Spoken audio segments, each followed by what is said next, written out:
Hi everyone! Today I'm going to be walking you through how I create my designs with Procreate. This app is available through Apple on your iPad and it's designed to be used with an Apple Pencil. So the first thing I'm going to do is create a new project with a square canvas, and then I will go to the settings and adjust the size of the canvas so that it's the same size as the final hoop that I will be mounting my project on. To adjust the size of your canvas, you're going to go to Settings and you will want to click the link icon so that when you adjust the size, it will adjust both sides of the project evenly. Click on inches because it'll most likely be in pixels, and for the sake of this video, I'm just going to say we will be using a 6-inch embroidery hoop at the end. Once you've adjusted the canvas size, you are going to want to create your circular border for your workspace on your canvas, and a great brush that I found to do this with is under the calligraphy section of your brush library, and it's called Monoline. With your Monoline brush, you simply draw a rough circle on your canvas and hold your pencil down where the 2 points meet, and it will automatically create a cleaner version of your circle. Then, where it says ellipse, make sure you click on the circle option. Next, you want to resize your circle so that it fits your canvas. And to do that, you click on the arrow icon at the top, and then you will drag the blue points to the edges of your canvas. For me, I like to drag the edges of my circle out past the border of the canvas a little bit, just to ensure that my workspace is the full 6 inches or however wide I make my canvas.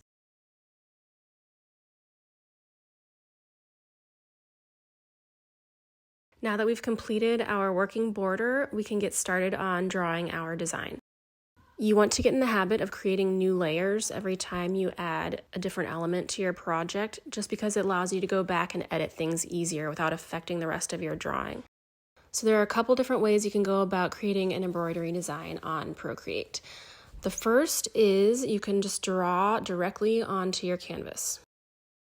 If you make a mistake while drawing, you can just use 2 fingers and tap on the screen, and it should undo your last step.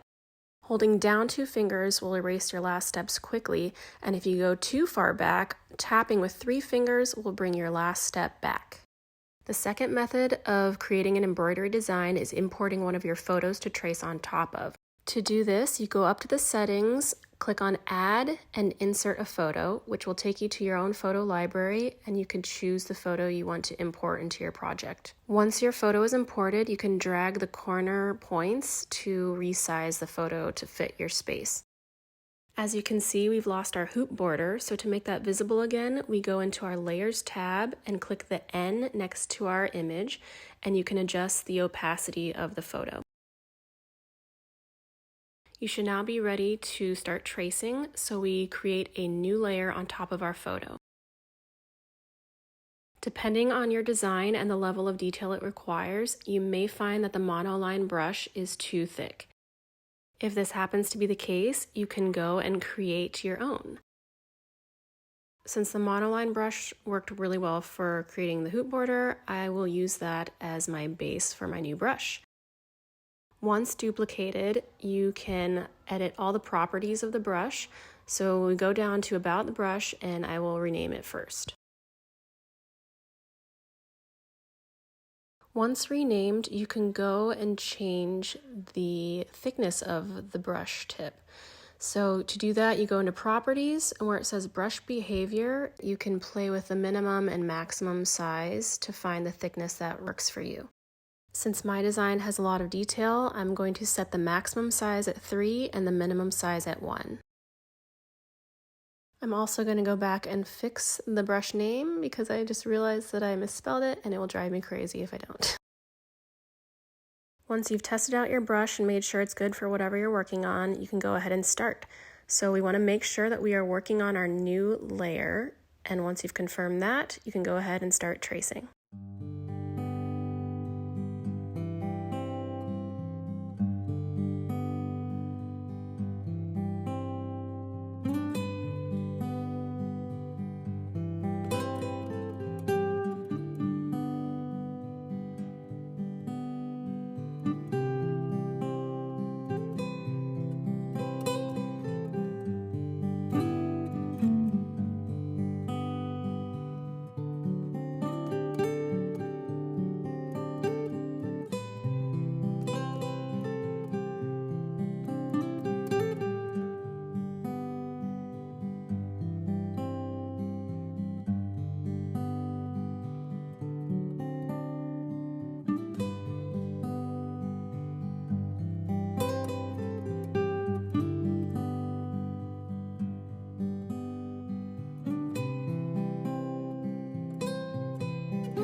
you get to a point while you're working where you want to see what your design looks like without the photo in the background, you can go up to your Layers tab and uncheck the photo layer, and you can see what your design looks like without it.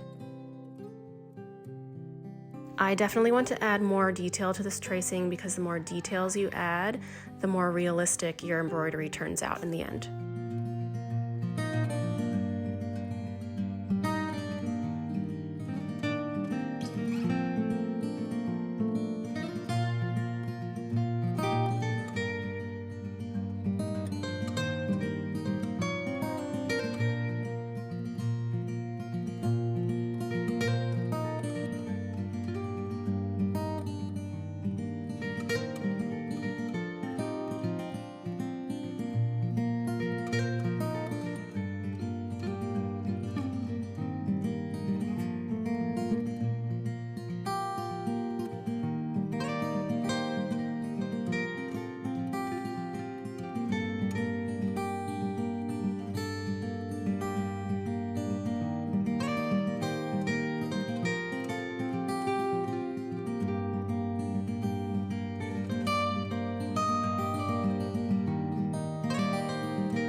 Once you're happy with your drawing, you have a couple different ways of getting it transferred onto your fabric. The first way is using your iPad as sort of a light box and making sure that the design is the width of your finishing hoop that you'll be transferring your embroidery to in the end, and tracing it just directly on your iPad. The way I prefer to do it is saving the image, printing it, and then tracing it with like a light source, like a bright window or my iPad after the fact. To do this, I go up to Settings, Share, JPEG, and you could save or send it wherever you want. I normally just save it to my iPad. I hope this video was informative and helps you create some beautiful embroidery patterns with Procreate. Thanks for watching.